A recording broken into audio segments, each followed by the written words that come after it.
काँग्रेस सरकारमध्ये जे विरोधी पक्षावर बसलेले राहुल गांधी आमच्या मुख्यमंत्र्यांनी लाडकी बहीण योजना आणलेली आहे, त्या योजनेचा निषेध करणाऱ्या महिलांना पैसे मिळू नये म्हणून जी घोषणा केली आहे त्या विरुद्ध आम्ही हे आंदोलन केलेलं आहे। आणि त्याचा निषेध या सर्व शिंदे साहेबांच्या लाडक्या बहिणी खंबीरपणे पाठिंबा देऊन उभ्या राहतील आणि सरकारला त्यांच्या राहुल गांधींच्या काँग्रेस सरकारला कल्याण पूर्वेमधून मी सर्व महिला आघाडीला सांगते की एकही मत काँग्रेसच्या पारड्यात पडता कामा नये। जे विरोधी आहे महिलांचा निषेध करतात, महिलांना जे मिळतंय ती योजनेचा लाभ घेऊ देत नाही, अशा काँग्रेस सरकारला मत टाकणं म्हणजे महिलांच्या सुखी संसारामध्ये मिठाचा खडा टाकणं।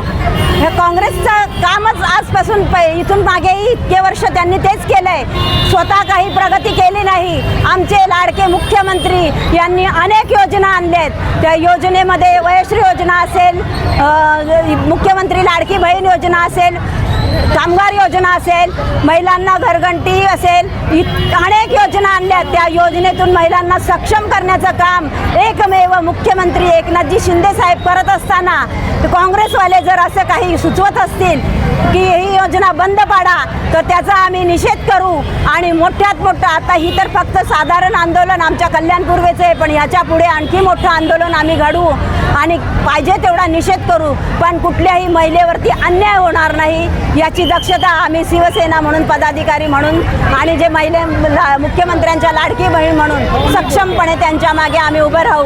अरे राहुल गांधी बोलतो काय, आटली बाटली कचकन फुटली आणि राहुल गांधी लाडक्या बहिणीचे पैसे बंद करण्यासाठी जो निषेध करते त्याला करताना तुला लाज नाही वाटली?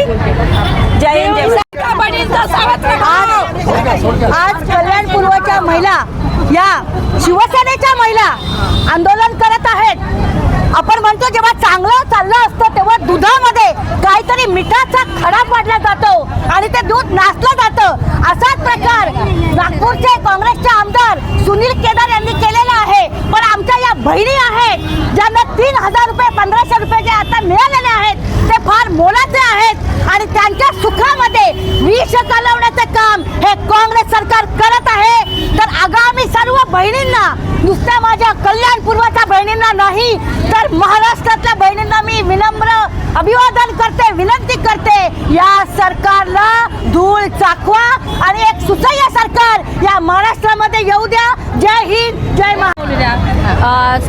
काँग्रेसचे आमदार सुनील केदार यांनी जी घोषणा केलेली आहे की आम्ही सत्तेत आल्यावर आम्ही हे पैसे बंद करू, खरं तर हा जनतेचा पैसा आहे आणि जनतेचा पैसा जनतेला देण्याची दानत फक्त आमचे लाडके मुख्यमंत्री ज्यांनी खुर्चीवर आल्यापासून, सत्ता स्थापन केल्यापासून धडाक्याने एक एक योजना जनतेच्या फायद्यासाठी आणायला सुरुवात केलेली आहे। तळागाळापर्यंत या योजना ते पोहोचवत आहेत आणि त्यामध्ये स्वतः जातीने लक्ष घालून ते जनतेसाठी काम करत आहेत आणि जनतेचाच पैसा जनतेला देण्याची दानत नसलेले या काँग्रेस सरकारला या सारखे दुसरे भिकेचे डोळे लागणार नाही असेच वक्तव्य करणारे या नेत्यांमुळे त्यांची सत्ता खरं तर गेली आहे। आणि आमच्या मुख्यमंत्री साहेबांना आम्ही पुन्हा एकदा अगदी जातीने आम्ही सगळेजण मेहनत घेऊन आम्ही पुन्हा पाठिंबा देणार आहे आणि आमचीच सत्ता आल्याशिवाय राहणार नाही आहे, कारण आमच्या सगळ्या लाडक्या बहिणींचा सगळ्यांचा सपोर्ट ज्यांच्या घरामध्ये आज ते 1500 रुपये पोचत आहेत आणि ज्यांना खरंच गरज आहे अशा महिलांना हे 1500 म्हणजे अगदी खूपच त्यांना आधार झालेला आहे। त्या महिला तर दाखवूनच देतील सुनील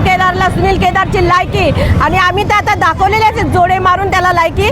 तर इथून पुढे सुनील केदारने असे वक्तव्य करताना लक्षात ठेवायचं आणि काँग्रेसने पण आपल्या सगळ्या पुढाऱ्यांना जाणीव करून द्यायची की हा जनतेचा पैसा जनतेला गेलाच पाहिजे आणि आमच्या पक्षाचं पहिल्यापासूनच धोरण आहे की 80% समाजकारण आणि 20% राजकारण आणि त्या ध्येय धोरणांच्या बजावणी करत असताना आमचे मुख्यमंत्री अगदी जातीनं यामध्ये लक्ष देऊन हे सगळे काम करत आहेत। त्यांना आमचं पूर्ण सपोर्ट आहे आणि या सुनील केदारचा आणि राहुल गांधींचा आम्ही या ठिकाणी निषेध करतो। आमच्या पक्षाचे